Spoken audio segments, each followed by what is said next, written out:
খাগড়াছড়িতে বিলুপ্তপ্রায় বিশালদেহী হিমালয়ান গৃধিনী শকুন উদ্ধার করেছে বন বিভাগ।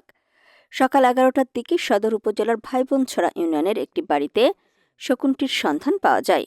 পরে খাগড়াছড়ি সদর রেঞ্জ কর্মকর্তা মোশাররফ হোসেন সহ বন প্রহরীদের নিয়ে শকুনটিকে উদ্ধার করা হয়।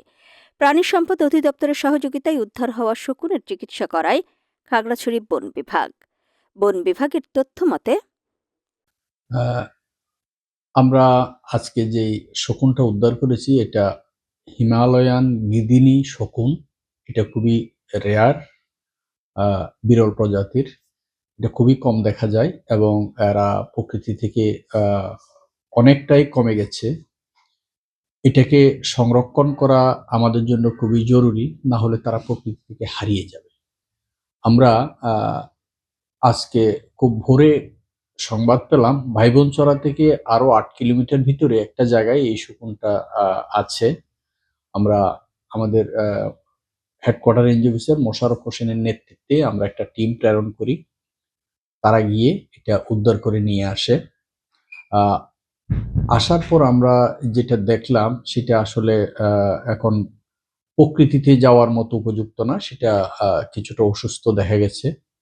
আমরা এটা এখানকার যে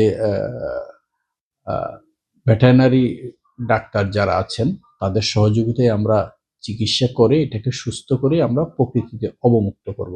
এটা খুবই বড় একটা পাখি এই শকুনটা। এটা প্রায় 8 থেকে 12 কেজি পর্যন্ত এটা ওজন হয়ে থাকে। প্রকৃতি থেকে তারা বিভিন্ন সাপ, ইঁদুর, ছোট ছোট প্রাণীগুলো খেয়ে আমাদের প্রকৃতিকে সুন্দর রাখে এবং বিভিন্ন পশু পাখি তারা খেয়ে আমাদের প্রকৃতিকে সুন্দর রাখে। আমরা এদেরকে যদি বাঁচিয়ে রাখতে পারি, আমাদের ভবিষ্যৎ যে প্রজন্ম এই ধরনের বিরল প্রজাতির পাখি, বন্য প্রাণী এদেরকে দেখতে পাবে। আমরা যদি এই ধরনের সহযোগিতামূলক মনোভাব নিয়ে এগিয়ে না আসি, একসময় তারা প্রকৃতি থেকে হারিয়ে যাবে। বাস্তবে কিন্তু আমাদের নেক্সট জেনারেশন কিন্তু এদেরকে আর দেখতে পাবে না। আমাদের প্রত্যেকেরই উচিত বন, বন্যপ্রাণী এগুলোর প্রতি সদয় হওয়া, প্রকৃতিকে রক্ষা করা, বন্যপ্রাণীকে রক্ষা করা, তাহলে প্রকৃতি সুন্দর থাকবে।